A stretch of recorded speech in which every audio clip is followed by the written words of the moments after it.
as I say, we are engaged in a quiet civil war, an unarmed civil war. What we have to do is reinvigorate and expand the conservative movement. And we have to start now.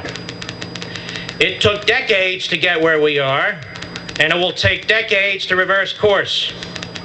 There's no simple answer. There's no one person or no one group that can lead us to the promised land. That ain't gonna happen right now. Each of us must do our part to convince everyone we come in touch with of our viewpoint, explain our beliefs, explain our history, and explain our opponents. We must work in our communities, in our states, and at the national level. We must confront them everywhere. The American people are great people. We've gone to the ends of earth to fight the worst kind of evil. We've risked our lives and lost many, many lives to liberate tens of millions of people throughout the world. We've liberated Jews, Christians, Muslims, Buddhists. It doesn't matter. We're Americans. Surely we have the will and the capacity, each of us, to educate and organize here at home to secure that liberty for our own futures. As for this upcoming national election, the statists have made clear they intend to oppose the greatest expansion of federal power on our society ever. They want to nationalize health care, which means the government would control who gets treated, how they get treated, when they get treated. They will control who gets certain types of medicine and who doesn't. In other words, they will control who lives and who dies. It's not enough that they run Medicare and Medicaid and SHIPS, with a P, SHIPS and the rest of it. They pretend there's no government involvement in the healthcare system. The government owns a bigger piece of the healthcare system than any private company owns in any other industry. They want to nationalize preschool so they can influence the upbringing of your children at the earliest age.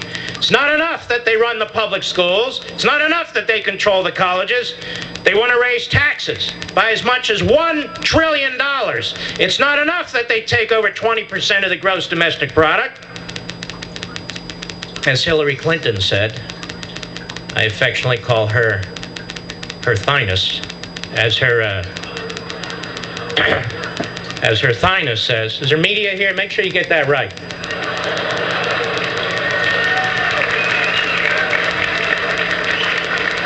We conservatives like to joke every now and then too, except we do it with our own money. Anyway.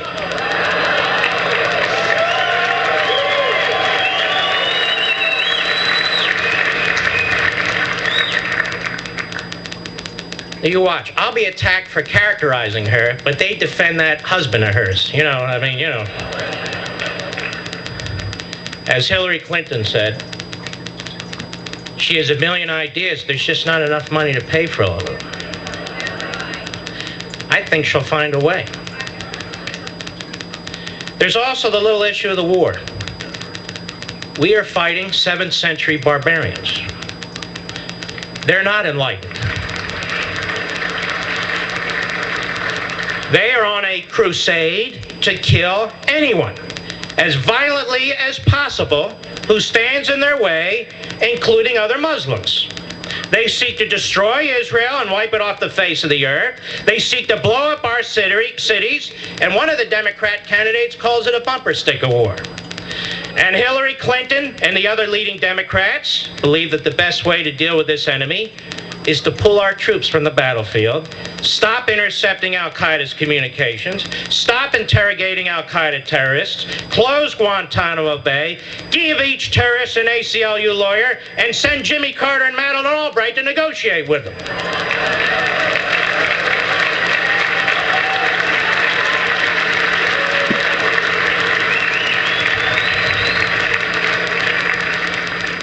And this is the problem we face.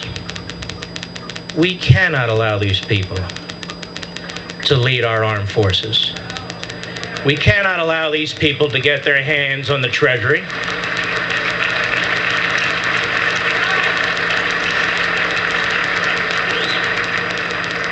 We cannot allow them to use the fourth branch, the administrative branch, to issue regulation after regulation after regulation, stealing our liberties. We owe it to the troops, to future generations, and to ourselves to defeat them. But defeat them with whom, Mark? That's what you want to ask me, isn't it?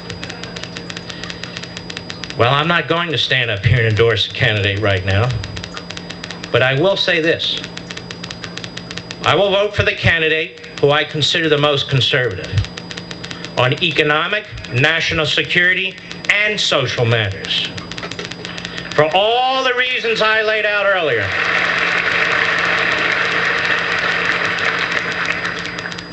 You know, they treat quote-unquote social conservatives as if you go to the zoo and they're in there with the lions.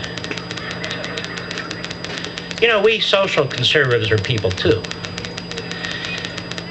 And in a civilized society, as I explained earlier, a moral order is the glue that keeps this society together. There is no capitalism. There is no national security without an order. Now, how do I know this? Because I know about the Roman Empire. And I know about the other empires that have failed. And I know about tyranny. You see, in North Korea, they don't have a moral order. In Red China, there is no moral order. In Zimbabwe, there is no moral order. In Massachusetts, hold on.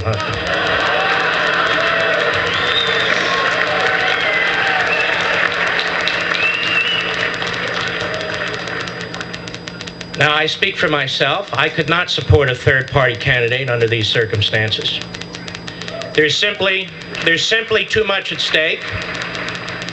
We already handed one Clinton the presidency in 1992 with a third-party candidate. Do we want to hand another one?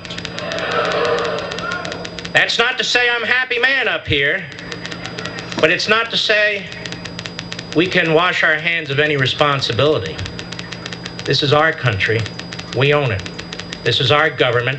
We own it. If we're not happy with the candidates, it's our fault. But I do agree. This is a call to action. This is a call to action. Now is the time to do what needs to be done to get the kind of candidates in the future that we want. But I do agree that the Republican Party and the conservative movement are suffering from years of neglect since Ronald Reagan left office, to be quite frank about it. And that's an invitation to each of you who are not involved to get involved. Don't leave it to somebody else. And I want to thank you for coming here, this very, very important event. I want to thank Tony Perkins and FRC, and I want to God bless each and every one of you.